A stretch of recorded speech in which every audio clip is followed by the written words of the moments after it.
So now we're going to have a panel discussion, and the theme of the discussion is from invention to impact, building better partnerships across UK academia, industry and government. We have three very well qualified people to speak on this today. The format broadly is each of our panel members will introduce themselves, tell us a little bit about themselves, and then we'll just take questions from the audience. Try and sort of aim them at every member of the panel, but if you want sort of specific targeted questions, that's also fine. But this is supposed to be a very sort of direct engagement sort of forum, so let's have a bit of a conversation. David, if you'd like to start. Certainly. So my name's David Ward. I'm based at the University of Cambridge, and my current role is to run a national physics facility out of the university, which is a new thing the university has done in the last year and a half as a result of us moving to our new building, which the government partly funded. And the purpose is to offer the equipment and capabilities that the department offers, and if that's beyond the department now, to anybody who wants to use them in an equal and fair way, so the same basis on which local academics can use them, and to industry as well. So that's what I currently do. My past is I've worked on and off at the university since 2005. I worked before that for Philips Research, doing some electronics research, and did a startup out of Philips, and have worked for a little bit of time with other national facilities as well. So that's me. I'll go next, another David, just to make it easy for you. David Jukovic. My current role is I'm Professor in Practice of Innovation here at Durham's Business School. And in addition to that, I consult on innovation and sustainability, working with, at the moment, my main consulting is with a company that's working to try and have circular economy solutions for plastic waste that gets into the environment in the developing world, with a big focus in Indonesia, but also East Africa and South America. Prior to that, I had almost 35 years with Procter & Gamble in R&D, and had roles there that included leading their open innovation programs and capabilities, and that was how I started working with Durham. Durham was one of the exemplar universities that we developed and experimented with, in a way, although I'm not sure I admitted that at the time, to learn how to innovate with academia in the UK ecosystem and environment. And going even further back, I worked with many of their business units leading R&D programs based in Europe, US and Singapore for Asia. And going even further back, my sort of academic background doesn't stand up with most of the people in the room probably, but I have a PhD in organic chemistry from Imperial College in London. You're right, he doesn't really stand up.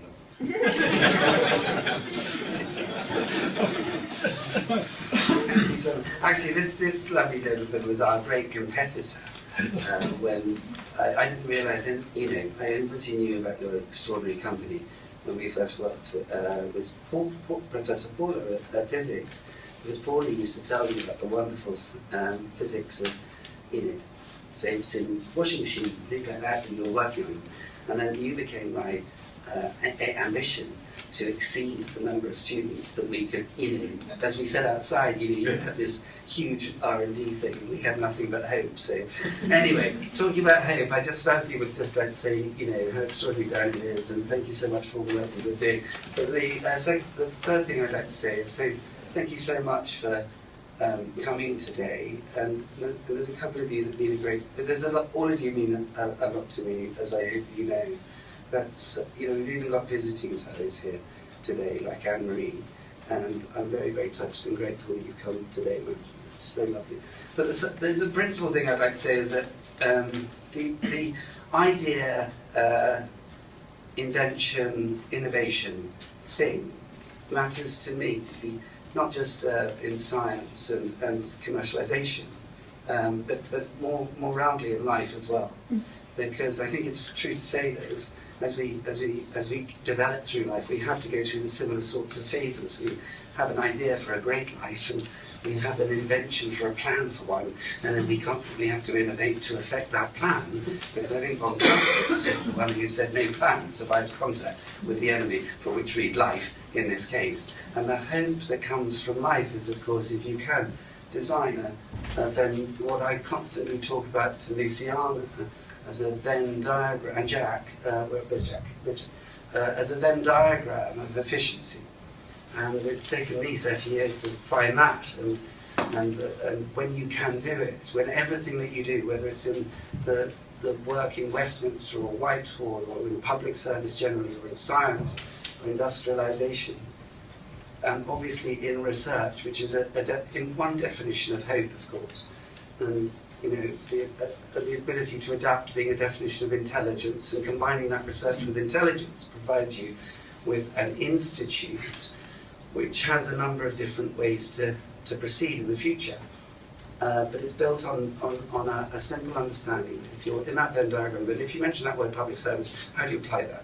And you apply that by having a variety of aims, so that each of you, with your abundant inclinations, thank you for smiling, inclinations I'm not completely lunatic, stay with me, you can latch onto one of those aims. And my belief is that by having 4 that are public service led, that removes the pressure of commercialisation success, whilst allowing that to be one of them that pays for the rest, giving you as senior academics the avenue to sort of come to me or Daniel and say, look, this is an avenue of my life I'd like to pursue. This is a load of instruments I've made, like John Gherkin, has made in the course of my scientific research, and they're all now gathering dust, but I'm sure other people might like to sell them, but I have no idea how. Through to some mean-spirited professors, not in this room by the way, who come to me for coffee in London and say, the reason I want to be with you is because I think you know lots of fun of investors, which really drives me nuts. Through to people like Professor David, who you could say by one definition, and is in formal terms England's second most senior physicist. And the remarkable thing today when you talk about probability is that I was on the train with Victoria, and why am I talking about that is because I want the geostrategic understanding to inculcate UK science to what we were talking about, James, in terms of how do we breach our common work into more applied fields for whether it be health, wealth or security. And then but the probability was extraordinary in that Victoria and I are sitting there, and we're still sort of not really had any breakfast, and we're not really that wild about the service and the carriage. And along comes you with his book ticket right opposite us. And so I'll end by saying that the reason you hope is not because you can always determine, research and plan your way to an assured success, but what you have to do is simply exclude everybody out of your working lives who are not of what I call fine minds and fine hearts. And if any of you as senior academics can spend any time with some of the people in my team here, if you really go away this evening and say that they're not either of those things, I'd be surprised. But equipped with the finest heart and the finest mind, with a set of aims that are largely public service led, whilst allowing for the commercialisation need, gives you the most independence and freedom. So whilst it's true that we're trying to do this institute on a shoestring financially, nobody can dictate where we go. That means we can be of maximum service in government at will. We can generate rapidly up and down capacity and capability. But ultimately, what we can't be doubted for is our intent to make tomorrow not just a more hopeful point in time, but an empirically proven one too. So I'm very grateful to you for having me on my own panel.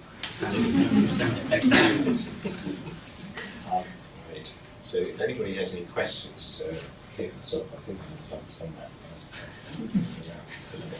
but yes, the sort of floor is open for questions, John. So it's not so much, well, I suppose I can phrase it as a question, but it's more a discussion point, and it was brought up with this. It's two things. One was, I've lost it, last week or the week before, I was chairing a UKRI panel. These are these multidisciplinary awards. This is the second round.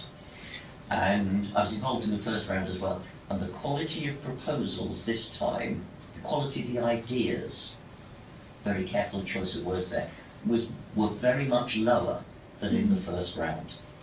Because the academics had learnt what the system needed to get through the first thing. We're not daft, we know how to play the game. Allied with that was then the comment that was made earlier, and I'm not suggesting that UK funding should follow the DARPA route, because the other side of what was said was they will fund 30 universities to do something. This happened. They funded 30 universities to do something for 9 months, and then they got rid of 15 of them, sacked all the postdocs and things that were involved, and then they did the same thing another 9 months, and they did the same thing at the end. The interesting thing from that competition, the team that won wasn't the one you'd have put your money on in the first place, which is an interesting question. So I'm not suggesting going for too much of a DARPA model, but I think the idea that perhaps the funding system should be more dynamic, which, in other words, the rules keep changing slightly, and also that they might be focused on useful outputs, and useful being, it could be publications or it could be devices. Anyone that knows Strathclyde University, their motto is a place of useful learning, because that's what John Anderson had as his phone. So should there be a real shake-up of the way that university research is funded, so it's metered much more on the outputs, and would that encourage people to interact with industry more? It's a very long-winded question, but it's two bits. One is, could we follow the DARPA model? Don't really want to go completely down that route. We haven't got the funding levels to do it for one reason, but also the current system, people learn how to manipulate it. And I'll hold my hands up. I know how to manipulate it. So should we really shake it up? Quick answer, yes. So it's a long question. Then the next part is, how would you shake it up? Indeed, I think that you're absolutely right. You picked up on a lot of points really in the test, and I know how to play the game as well. So I think you're absolutely right. I think one of the problems with that is that whatever the game is, you learn how to play it. So changing the game, so it needs to be dynamic in some way. But I think one of the fundamental things that I think is missing at the moment is a delivery-based approach. So people are very binary at the moment, and you either get a big research grant or you don't, and you just apply for 10 of them. You know you're going to get 2, or hope you're going to get 2, and that's what you do, and you get them and you carry on. I But don't they're get not. 2 on 10. That's a really high success rate.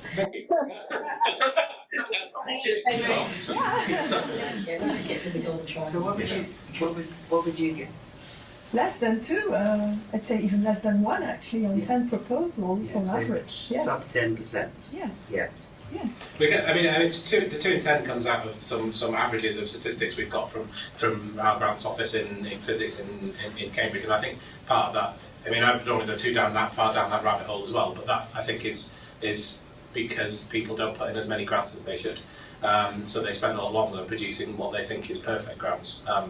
Which, okay, they get a higher success rate, but they would have got an even higher success rate, in my opinion, if they'd have had more failures and put more in, which would have taken more time. So, but I think the point I was going to get at, really, that I think is one space that could be improved in this is having stage delivery of funding, where you've got security that if you deliver the stage delivery, then you carry on. But if you don't deliver the stage delivery, then something else happens. Now, I'm not necessarily saying that the right thing to do then is fire everyone and move it somewhere else, but there needs to be something at that point to say you're not delivering on the goals. And at the moment, that doesn't happen really in anything. The closest that I see that happening in is Innovate grants compared to UKRI, the other UKRI grant portfolios.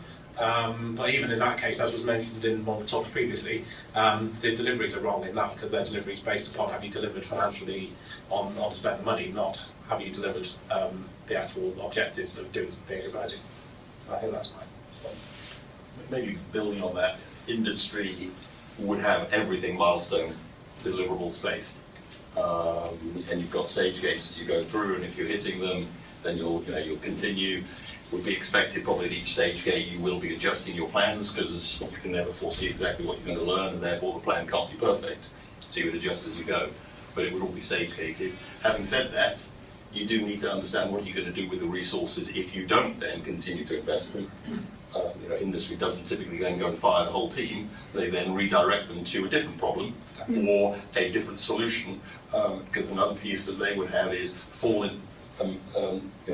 Saying would be fall in love with the problem, not the solution. So you may get that team to continue to work on the same problem, but you would challenge them with, okay, well, you haven't got to where you thought you were going to get to with this particular solution. What other solutions are you then going to go off and work on? And the next stage then is, okay, you maybe only got 4 weeks, come back now then with what is the new solution approach you're going to be pursuing with the same resources, and at the end of that 4 weeks, come back and tell me if you need different resources, because a different solution might be different people. So that's one approach industry would take. So that would be one comment to it. And another comment would be in terms of playing the game a little bit, you were talking about. I think one thing the UK does very well is getting skin in the game from industry onto grants. And when you have that, you can then rely upon industry to then make the assessments that this isn't a game, we are being outcome focused. Because industry will be investing for the outcome, not just to get the grant, because they're the ones providing the money. And you can then, I think, hopefully rely upon them to do some of those checks, not just have you spent your money, as you, but actually are you delivering the outcomes. So I'm a big advocate of getting skin in the game from industry, whether it be with PhD case students, all the way down at the training end, through to prosperity partnership programs, which are large, multi-million-pound programs that could run over a 5-year period, where about half the funding comes from industry in the first place. Are you speaking, that's really helpful, are you speaking primarily from experience at that huge Procter & Gamble level, or other parts of industry as well?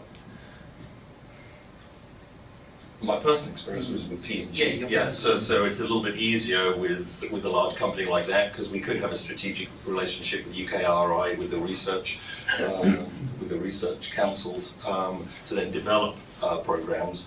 But I think, from what I've seen also, at the case studentship level, there's no reason why a small enterprise can't do the same with a case student as large companies would do with a case student. It becomes more difficult if you've got a multi-year, 5-year, multi-million-pound program. That may blow the company's entire R&D budget. But I think the same principles can apply. Yeah. I just had it easy because representing P&G, people would tend to listen when I walked them through. Not because it was me, but because it said P&G on my label. Oh, and you're such a clean company. Right. I think the way I'd say, Professor John, was firstly I'd say thank you for all of the work. I wouldn't know you actually without Professor Chadwick again introducing me to you. She said, you really need to go up to the Centre for Advanced Instrumentation. And I didn't like the idea of it at all. I'm in instrumentation, so why should I talk to somebody else in instrumentation? But thank goodness she did, and thank you for the part you played today with Angus. Angus, we must speak later. I think the number one thing is I'm a great believer in the dark pool, and I'm uncertain on all of the things that you know. So whilst I understand why what you said, I think the great silence, a form of silence, let's say that, is that I think it's accurate to say that 30 years ago we judged you and your peers by your research, teaching and supervision. And there has been a change to add to that research grant generation, and with that comes the expertise to which you speak. In that you know how to play, you know how to work the system.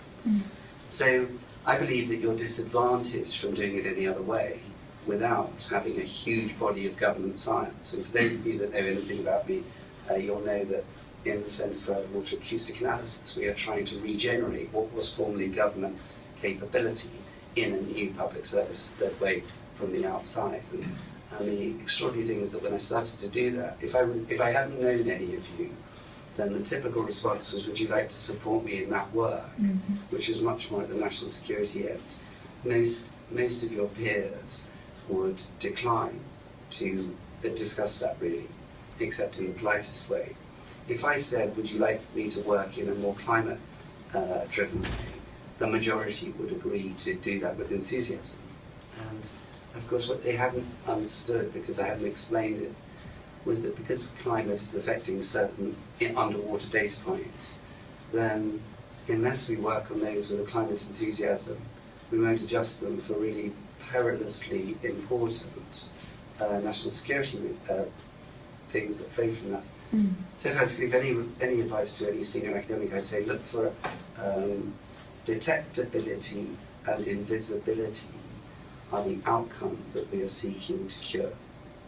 And whoever gets that at the greatest range and the quickest time is going to make for a more stable world. But to do that, you need to have a national, something I'm working on, which really fascinates me in Whitehall, is having a better known national strategic outlook as to where we all want to be in a period of time in the future, through the prisms of things like health, wealth and security, which is why I mentioned it when I was just looking at James just now. So what do we really mean? Define what we really mean by prosperity. What does that mean? To me it's shocking that 20% of our society are in a state of modern poverty. And I want to, I don't know whether you recall the fifth aim of this institute, but it's just to really generate economic hope for those who have less of it than ourselves. And I think that's fundamental to talking to science. And I forever am really, really conscious in Whitehall when we're very good at saying that, external engagement, we've engaged with industry, we've engaged with academia, and I'm forever sending that report back, to a 1 or 3 star saying, UK science excluded again then. Because unless you are, you tend to be added, chief scientific advisors in Whitehall tend to be added at the end of a 4 or 5 week period of discussion in departments, and then added on in the last 3 days for comment. And thanks for nodding. And you're going, okay, so how do we get on with making a better society in 60 months' time onwards if we do that? Because we know Professor John's quite busy, and I haven't got the time now to put a coherent reply. So it's the vision of DARPA that you like, not necessarily the way it works. I like it for a different reason, if I'm honest. I was talking to Professor David about something. Do you mind if we mention the discussion we had on the train? And can you probably be able to explain this better than me? But I deeply resent. So I don't want this misinterpreted, and please don't quote me outside this room. But I deeply resent when I'm in London. When I'm in a science, innovation, technology related meeting, there's always somebody there from Google or Facebook or whatever who's saying, thanks very much for that, Carl, but actually, I'm from this company and I'm actually soaking up the vast majority of UK scientific resource. And I'm learning to very gently and politely say yes, and to what end? Professor David, if I may quote you, I expect you tell. No, you go. I remember what it was that you're going to what he's saying is that, the Googles are infatuating, particularly ministers, actually, Anne-Marie, with the fact that there's some deep science there. What Professor David says is, you're not doing deep science. The deep science was provided by government science from the DARPAs. You've used that. You've never given any IP from any of the work that you've done. He will also say that you've bought up every small company that was doing anything that related to that, and we've never seen those things again. And thirdly, and this is the crushing point, if you want to, the reason Anne-Marie went into politics will include the desire to make the place better, I think. And a different form for me would be to give hope. Yeah. So we are bonded, in that, exactly. And that's regardless of political colour. Right. Any other questions? I've not really got a fully formed question here, but as you've all been talking and other people, the issues associated with outcomes and impact, I think for me, are something which needs more clarity. And I think what you said, Carl, is absolutely true. We do need a national strategy. It's one thing that has been missing for a very long time. But we also need to hold people's feet to the fire in order to deliver it, is the important thing as well. But I think one of the things that people get very mixed up about is what are the outcomes? The outcomes of a research project, you can write those down and you can hand those over and this is what we've done. But what happens to the impact, and particularly the long-term impact? When I look at healthcare research, medical devices particularly, it's what has been the long-term impact of that technology on society, and what impact has it had? Particularly, I think it was you talking earlier, wasn't it, about the neonatal heating pads? Oh yes, heat pads, yes. The fact that this is a break to make kind of thing, so you pop it and it heats up. But if you put it in hot water when it's cooled down, it heats back up again. You can reuse it. So how could that impact more babies? That's just a small idea, but it's this issue around impacts and outcomes, and I think we need to have some clear guidance as to what impact we're going to have in terms of delivering on whether it's research or commercialising products, whatever. We need to define the impact, the long-term impact of what we're doing, and that's what I think. But the problem of defining long-term impact is that you also have to define prosperity or success. Absolutely. Right? And I think the definition varies depending on which entities is defining success. I'm not saying that there's a single definition, No. and I would hate to have a single definition because we're all very different when it comes to the way we deliver our what sectors we work in. But I do think we need to have something that at least Absolutely. we can hang our hat on and say we have done this and look what has we've achieved. You raise a very good point, and there's a real problem in government with public policy, which even if government sets a decent policy which is asking for an outcome-based solution which you can then help solve, industry can actually find a way to commercialise and government does not do any historic impact assessment of outcomes. It does not exist, it is not in the process. And by doing that, it makes it very difficult, by definition, and as scientists it's sort of glaring omission, it seems to me, to be able to assess whether that was a good outcome to ask for, to think again next time round whether or not actually the public policy direction of travel was the right one. The only time that happens is when there's a disaster and an inquiry takes place. Even in case not asking the right questions of the right people anyway. But there is a fundamental gap in the way central government policy works. I have yet to find a country that does actually do this in any way intelligently, but in doing that we would be more effective in doing that. And it's something I channel this, what's the right framework to put into the policy that says and in a year's time, in 5 years' time, somebody, I don't know, maybe we'll pay a PhD student something that will have a proper look at the impact of whatever it was. Yeah. So one of the problems with that is the Treasury doesn't do, hates doing, and actually bless Rachel Reeves, not my political party, but she's managed to pay £2 billion out of the Treasury to do what I call investor-save policy making. It's not very much, but it's a step, which is to prove the point that if you give DWP £100 billion to have a new computer programme, it'll save 10 billion over 10 years. No one will check whether it actually worked or not, which is the great tragedy, because if it works, then investors say absolutely is the best thing the Treasury could do with its capital. But so there's a challenge there, and I haven't batted this along. How do we find something that could, in one bit of government that could prove this without it being, a blood disaster, a COVID crisis, something where clearly the policy decision was either missing or poor, and so catastrophic that there was a human and other cost to deal with it. So it's one of the great challenges, and I don't know whether that's you need to demand of it actually as the creators of the innovation, the next solutions, the things that no one thought of before that are radical and revolutionary, to say, but you know what, we'd like you to assess how amazing this is. Steve Jobs doesn't need to tell us how brilliant his invention was. It's transformed the way we live our lives completely. So we've assessed that ourselves, and therefore we keep buying the product.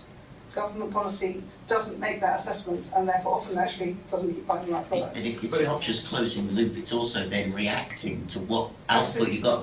Got that right, do it again. Yeah, Got that wrong, absolutely. ooh, tweak it. You Yeah. have to have a But not- virtuous cycle. Unless it's a disaster, no one stops Yeah. it, and that's a fundamental challenge. Don't pretend I've got any real answers to this one, but I do know Procter & Gamble, when I was there, invested in a venture capital fund to try and clean up the world's oceans. Because after people have used consumer products, for instance in Indonesia, you can't drink water out of a tap, so you have to buy it in some form of package. That package tends to be single use, because some of them are water coolers, but most of them are bottles. And a lot of them unfortunately got into the environment, because they don't have proper waste collection. So, venture capital fund set up a clean ocean program, 100 million of investors. Those investors had an expectation, as taxpayers should probably have, for the government's money, because it's not government's money, it's our money, that there should be an impact report every year. And the impact report had to cover what was the economic return on all those investments being made, what was the social return on those investments being made, and what was the environmental return. And that impact report I got to see every year, and I would judge it. I'd have to report it into our C-suite, because they were the ones who put the money up in the first place. P&G invested about 14 million, Unilever then on, so it wasn't P&G being brilliant, all those companies, Coke, Pepsi, were all investing, but they all expected an impact report at the end of the year. And that's just, they wouldn't have made the investment without the commitment from the VC firm who were running that. We empower taxpayers then to Pardon? have a more demanding view of paying tax. Yeah, because all I get to see when I assume you all get the same, here's your tax report for the year, here's how your money got spent. Yeah, I was looking forward to seeing this, yeah. But unfortunately, it's just a generic one with, benefits for the first time was up at the top, and then NHS, and then defence comes in there somewhere. Education, thankfully, was in there as well, but below debt repayment. And that's all you get to see. That's all you get to see in terms of the return on our investment through our taxes. I'm very grateful, thank you.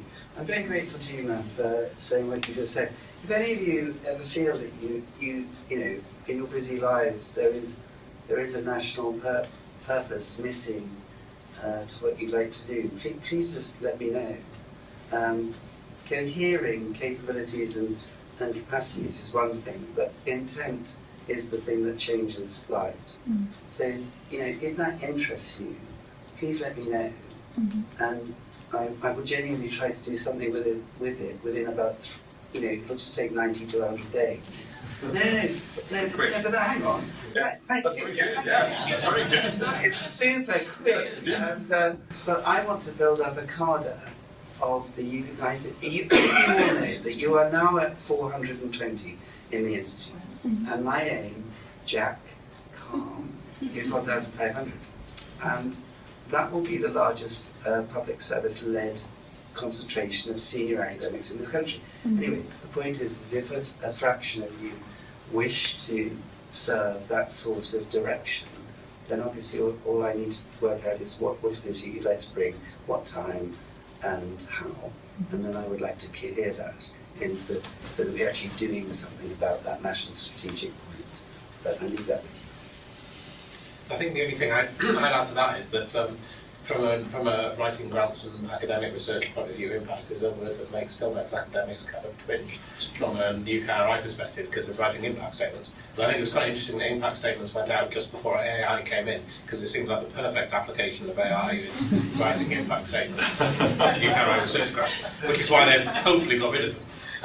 But I think the point was that the ambition of why they were there was very good, and it talks to many of the points that were there, which is trying to say, well, what is the impact going to be, or what do you think the impact might be of this grant before you start, which is, of course, applying the scientific method as we would know it, because we're saying in advance, well, what are we trying to achieve, and what are the failure standards for this thing? What will it be judged by as a success, and what will it be judged by as a failure? The fact that it didn't do that was sad, and I think is an example of grantsmanship, because the people who assessed them became wanting to see something that said, well, you had to put in it that you were going to solve energy, or you wouldn't get the grant. So they all became generic and sort of stupid. But the other side of that, the thing that I think that I come across that works really, really well is that the UKRI, and mostly in my area, PSRC bits of UKRI, do impact acceleration at the end of grants, which They're relatively small amounts of money in the context of how much EPSRC spends on things, but they're brilliant projects. The universities all do them sort of differently, but they do exactly what we've been talking about, which is they pick up the outcome of something which is very loosely an EPSRC project. So it might be something which was not objective at all, and go take that out and connect with industry and say how we're going to take that, and it's what I would call translation. So how we're going to translate that piece of research into something that's useful. And I think that the flexibility that those grants allow, in the sense that they're not heavily tied to what the original EPSRC programme or project was involved in, the flexibility of how the expenditure tends to works really well. And the thing that it means to me is that's why I was hoping that ARPA was going to do, effectively, was to take that to the next level and say, how can we very quickly turn around something which connects a strategic need to some research that could be done, to some development that industry wants, and bring those things together. And it brings to me the projects that Paula was talking about earlier, is that, I mean, if ARPA was taking some of those projects, which, I mean, those projects don't have any of the baggage that normal research has associated with them, and I would say that's probably a reason that many of them are successful. If they had the baggage, they would never have been done in the first place. So they've got the fact that they can be done in a relatively flexible way, controlled by people who are passionate about delivering them, is brilliant. And if that could be taken forwards, and I think the Impact Acceleration is one of the few programmes that does do that, and if ARPA could do something similar, then that would be a way that we could really see that level of translation work. And the final thing I was going to say, in terms of statistics of this, we talked a little bit about feedback in terms of things. That is another example as well as the impact statements that didn't work.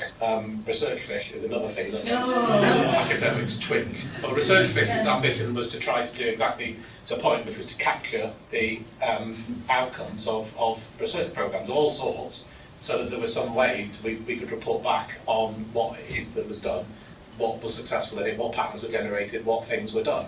I mean, the implementation was atrocious, but the ambition was brilliant. And I think that is a thing that, you know, we've thrown the baby out with the bathwater, really, of having with such an awful experience with research fish that we've just thrown that whole lot out. I think the impact statements did work for a time. They made people think about it. Yeah, well, it was at the beginning, and then that comes back to my comment. Yeah. Perhaps it needs a more dynamic approach. But I think it needs the fact that they stopped working because the people who were assessing them stopped assessing them on the basis of sensible impact. They started assessing them on the basis of people saying, well, I'm going to give it to the people who say they're going to solve energy. But I think one of the problems with impact statements for the fundamental scientists, which is kind of where I'm at as an astrophysicist, is you'd write an impact statement sort of vaguely.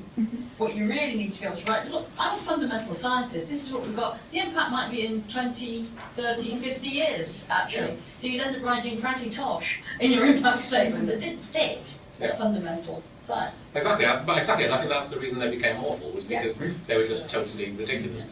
But the fact is we should have been able to put in, and it should have been sensible in the impact statements, to say the impact of this might be that we will have Nobel Prize in the field, or it might be something else in 20 years' time. And that should be an acceptable and desirable impact. So can you elaborate on that, Paula? So who would be reading that when you read that report and you knew it was not really good? Who was reading that at the other end? Well, what generally happens is you have peer review, of course. So Yeah, but I didn't particular think grant of peers. application. Yeah, so they're your peers. So they're also fundamental scientists, and they go, impact statement, yeah, we know.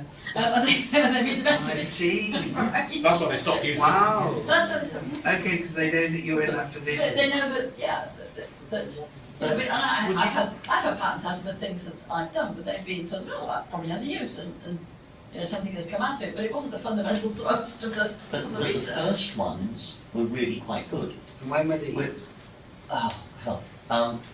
I chaired the first ever EPSA physics panel where we had to consider them. That's why I remember. Let me say it's about 2010, but it's about that time, I think. And at that time, people, we've now got to Were answer you these sharing the questions. bit nationally, or was that for Durham? No, this was a national one. I remember doing it. And we had to work out how we were going to assess this aspect of the grant. So we got the reviews in, but it comes back to my earlier comment. And exactly what you said, the first ones all need to really think about this, and people spent a bit of time, and it was innovative and it was clever.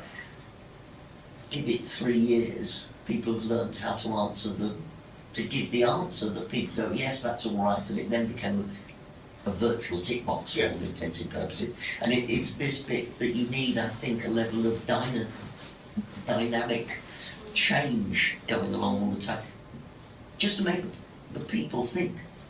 I spoke to people in an open day Monday afternoon this week, and I actually came up and said something that when I was teaching second year atomic physics here, I got this response back. It said, I hate this lecturer. I think it was you. He makes me think. Wow. And in a sense, when you get something new as a question, whether you're an academic, whether you're anyone, you set a new challenge, it makes you think. But after a period of time, you just go, oh, well, this is the answer I need to give to that question, which you do without thinking. And perhaps we do need this more dynamic, but it links in with your feedback as well. Excellent. Well, we probably have time for maybe one more discussion before we close, so if anyone has some really good stimulus. Could I just suggest that David tells us about the progress in Cambridge at Cordy? I can do, yes, I can do so. I'm in charge of half of the national facility in Cambridge, and it's set up to be able to offer all the capabilities that Cambridge can offer to anybody in the country. So the model is, and this is a model that UKRI are also seeming to head towards, which is that rather than people apply to buy a new atomic force microscope and then they use it for 3 years and then it sits in a corner and slowly breaks because no one is supporting it or paying for it, we switched to a model where people say, I need to have the capability to use an atomic force microscope, and separately there are infrastructure rewards to be able to buy the equipment and operate them. So the national facility comes in the buying the equipment and operating it side of that coin, and it's both about equipment and people. So from the start, it's been about hiring permanent professional research staff to operate these capabilities. So for those who use national facilities like Diamond and other places like that, it's a little bit like that model. So we have permanently employed staff who are there for the long term, hopefully, who we invest in them and staff retention. So that if you come and say, I would like to be able to use an XPS machine, we will have somebody there who will be able to A, train you, and B, provide you with a resilient service to be able to provide that capability. So that's the fundamental purpose of the national facility. It's been tied into the building of the new buildings. The government funded many years ago. When it was David Cameron's government, there was the budget announcement that they would fund a third of the cost of building the new physics department in Cambridge, which effectively was a capital investment in setting this up. So that's where that has come from. But in terms of where we're at with it, we soft launched it about 12 months ago because the building has been a bit delayed by COVID and other things to be completed. So we finished moving into the building this August, but we should have been there about 18 months ago. But we soft launched the facility about 12 months ago. So we offer a large part of the existing equipment that Cambridge has, and then the next phase is having the conversations with industry starting with the Oxford-Cambridge arc, but industry across the country to say what are your strategic needs in the next 3 years, 5 years, 10 years, and then how can we develop the resources to provide those needs which underpin the growth that's needed, and that's across all sort of scales of equipment, from relatively small things to relatively big things. And we provide it at the same cost for all academics. So an academic in Cambridge pays the same price to use an electron microscope as an academic from Durham would. And then industry just pays slightly more because of rules about state aid. So because the university effectively subsidises academics by providing the building, we have to charge industry because of state aid rules. But it's a little bit more. So it's accessible for industry, it's accessible for academics. We have one point of contact, so you can just contact. The majority of people who contact us don't come and say, I'd like to book your electron microscope for a week. They come and say, I have this problem, and I have a device, and our failure rate has gone from 30% to 70%. This is a problem from last week. Can you help us? So we can do that because we can then take that to the professional services staff we have and say, go find this out. So it's providing that service in the university. So it's a different way of operating in the sense we have permanent professional staff. We have a route for those people to be trained and educated as well. So we have an academy that goes hand in hand with the national facility, which does all of the non-university teaching. So it's things like apprentices. So we do apprenticeships from level 3 to level 8, which is all the way from GCSE equivalent to PhD equivalent apprenticeship program. We do T-level placements, in summer internships, we do project placements, we do any sorts of student placements. And the critical thing of all the training in summer schools that we do is they all have a hands-on workshop component. So where a lot of places are going to turning down the hands-on practical components because it's just expensive to offer, because we have the equipment for the national facility, we can offer that as part of the training package as well. So it's all of the training we do, the summer schools, we do industrial training, is all hybrid, so that there's talk content with hands-on practical workshops. So we do that, and it's all scaling up at the moment in all areas, so that the academy's just scaling up, and it's going to be a huge thing, and I think it's going to be a model for how we can do this sort of technical training that underpins need. It's need-driven. So one of the first areas is, for example, in a need that was identified by the National Semiconductor Strategy for semiconductor clean room technicians.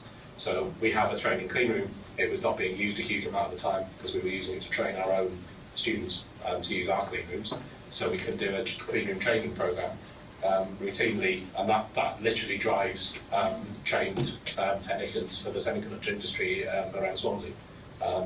So it's relatively straightforward for us to do those types of activities. So. And then, forgive me if I got this wrong, but I've always been so enthusiastic about your work, and I'm not. Please, I'm not. I think we've discussed in the past that we'd like to form a close relationship. Absolutely. Yeah. Thank you. Great. So that's what I was just being delicate because I think just in case my enthusiasm, David, taking off facts. But we're hoping to announce a collaboration with Professor David, who's literally, the Japanese have this wonderful phrase of being a national human treasure rather than give honours of awards. Professor Paula as well, and Professor David's another. So anyway, so thank you so much. Thank you. I mean, we wanted to be it's a national facility, so it's not just. From the beginning, it's not been a model of we bring people in, we import people to Cambridge, they pay to use our stuff, and then they go away again. The idea is that this is a national facility, so the teaching in Cord Academy should be delivered by the expertise that we've got nationally. It should be delivered nationally, so Cord Academy will come and do events at other universities. That's what I wanted to do, is so that it really is a model for a national facility in university. Because I think there's so many resources that are out there. Can I ask a question? Yeah. Because you go on and I just wanted to. I was wondering, thank you very much for explaining that initiative. I was wondering if this national facility is actually only located at Cambridge physically? So far. So it is at the moment. We're looking at our first big piece of equipment that's in Swansea at the moment, with how the model expands to Swansea. So do they have a sort of, do we manage the equipment that's in Swansea and keep the sort of management for efficiencies in Cambridge, or do we have a sort of a whole clone of the whole facility in Swansea, for example? So there's different models we're exploring on how to do it at other universities, but so far it's only in Cambridge. The reason why I asked that question is because I've been trying to change the culture in my own department at my own university, which is the University of Oxford. The reason why I say that is because it's very old, and it's very difficult in such an old university to change things. I feel your pain. Yes. That as well. I've been trying to change the culture in my department to sort of have a model that's similar to what you just described, where we would have all facilities available for everybody, in a even recorded in a digital way. You could schedule time, and there would be training, just Yes. very much like you described. I haven't been very successful since I started to try this, but that doesn't mean I'm giving up.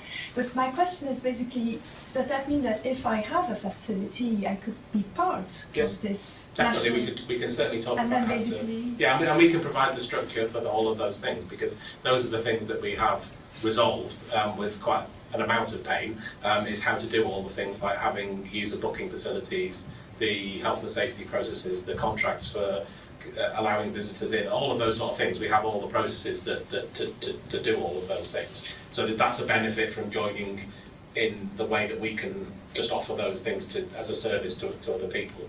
But if it's better to clone that existence, we can also tell you how to do it, and then you can clone it and have a copy of it in Oxford. So that's what we're investigating with Swansea, basically, is what is the best way for everybody to be able to do it. And there's a lot of fear from academics. In my experience, a lot of my time has been spent trying to persuade academics that I'm not trying to steal their stuff. At the beginning of this process, there was a lot of tension between academics who joined the table saying, that thing is mine, and the people from the Central University went, I think you'll find it's mine. But actually that question is kind of pointless, because it's not the right question, because nobody cares whose it actually is or was, because the fact is it just is, and there's no point having a £10 million piece of capital investment that doesn't work because you've got no staff. yes. Because it's just You're not going to take it home. You're not going to take it home and operate it.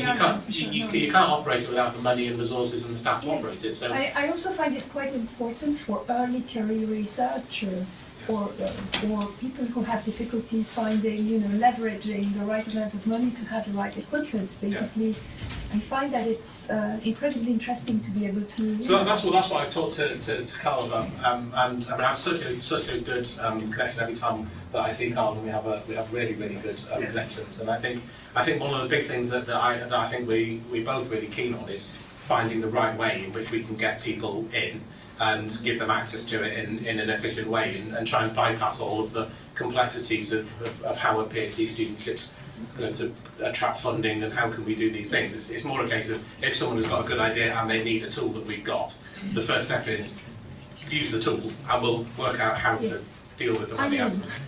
That's all we have time for, although I'm sure we could go on for the rest of the evening.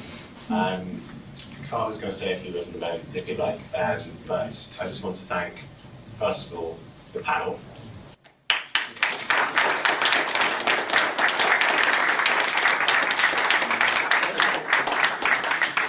And second of all of you for coming, because we've had, this is obviously the second year we've done this, and we've had an even more diverse array of people today, not just locally in the northeast with Durham, Newcastle, Sunderland, Northumbria, but also people coming up from London, Oxford, Cambridge.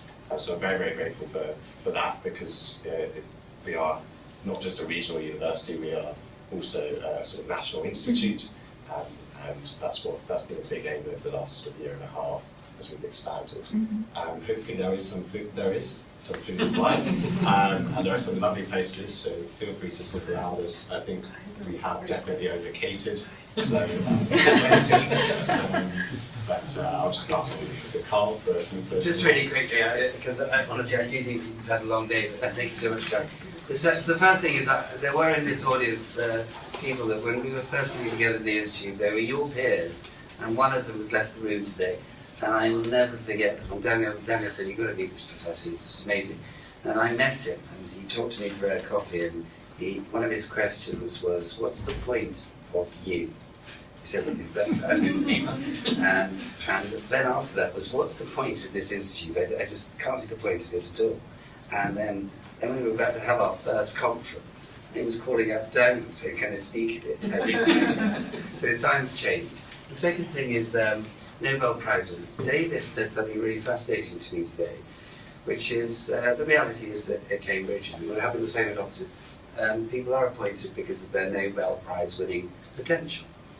Remember that at this institute, what our hope is that we spot the 22, 23-year-old intellectual gold dust of fine heart and fine mind, which really is down to you to nominate, because the average age of that science is done at 43. And so if we can be the only scientific institute that really puts the human being into the scientist, then we get to a national strategic point. And I would like to invite you to help me find our future Nobel Prize winners for the point of their success and happiness. We will derive our national benefit from their success and happiness, but along the way we have to understand that the 23-year-old is going to have within that 20 years, is going to have a financial hit, is going to have a bereavement, is going to possibly have a divorce or the loss of a child, or whatever it might be. And we want to be a nurturing environment so that outside their professional and personal family groups, that they have a professional institute where they can feel that they can come to one of us as a senior and help them through those moments and never lose their hope of what they can achieve, because that hope is like life itself, it's a fragile thing, and it can be crushed really easily, and it is incumbent upon us as leaders to do that. The second point I'd make is that the reason that we decided to have you as members and fellows of your seniority is to help you. So I'm obviously delighted if you don't ask me for any help at all. I'm absolutely thrilled because I'm relatively busy. But I've given you my promise to be available, and therefore, whenever, of whatever age actually you are, if you feel that I can help in some way, then I am only a note away. But I guess what I'm really trying to get to is the nobility of science, and the nobility of public service in science, and the nobility of public service-led science in a national shared endeavour to succeed. And that nobility of purpose in the national endeavour to succeed is about generating the happiness, joy and hope which your education and your teaching and your supervision and research is designed for. So I'm looking the I always remember, and Paula, I didn't get to see you enough, so you'll have to put up with my flattery. I'll go now. No, you're not going nowhere. You're not going nowhere. One thing Paula taught me was the beauty of the English language written through the prism of a physicist. It's just incredible. And if I haven't actually ever had to tell people like Ola or Lewis how to write, because there's something about the use of English in the hands of a physicist which is beautiful. And it is subject to, it is not that you can't speak romantically, I'm talking about in a professional sense, romantically, or with flourish, or with hope, as a scientist, or an engineer in fact. It's just that you use language better. And that's why in Whitehall we need the scientists up front. When I'm talking about this, I need more geostrategic understanding amongst scientists. I need you to understand the way it is. And the way it is relates to things that are being uninformed in the news. Because you need to help this be a better world. And then at the other end, we need geostrategic policymakers in Whitehall to understand a bit more about science. Because there is no solution that I'm aware of that doesn't relate to it. The reasons that bombs didn't go off in Northern Ireland was because of scientists who worked on jamming equipment to prevent it. The reason we either lose or don't lose lives is because we get that bit right or wrong.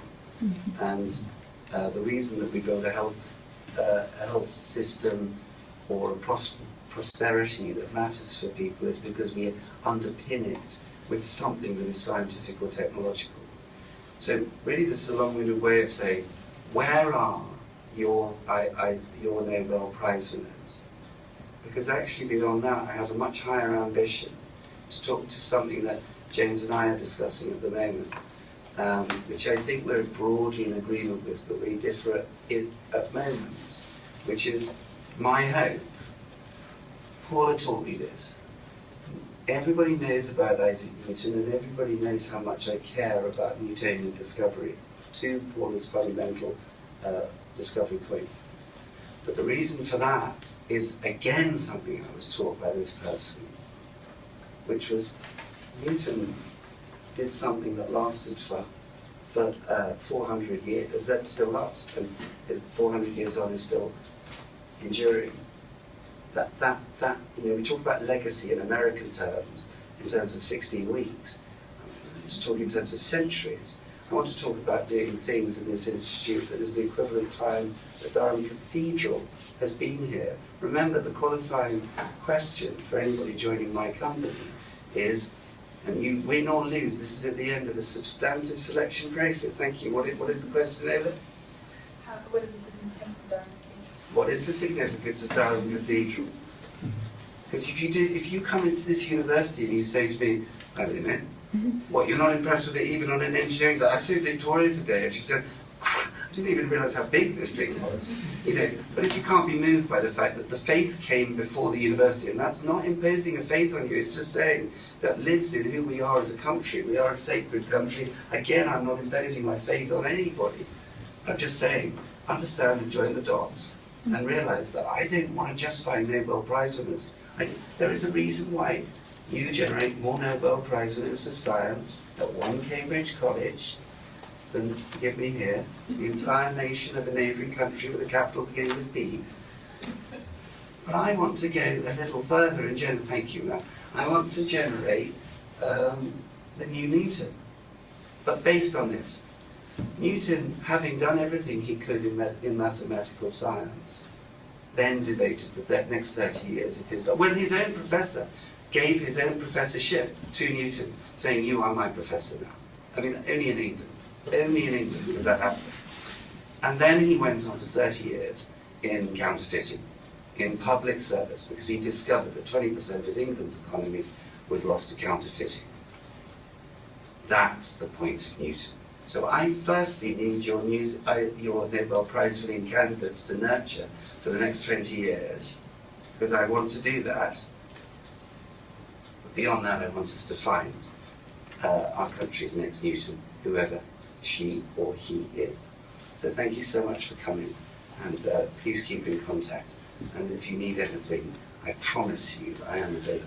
All right.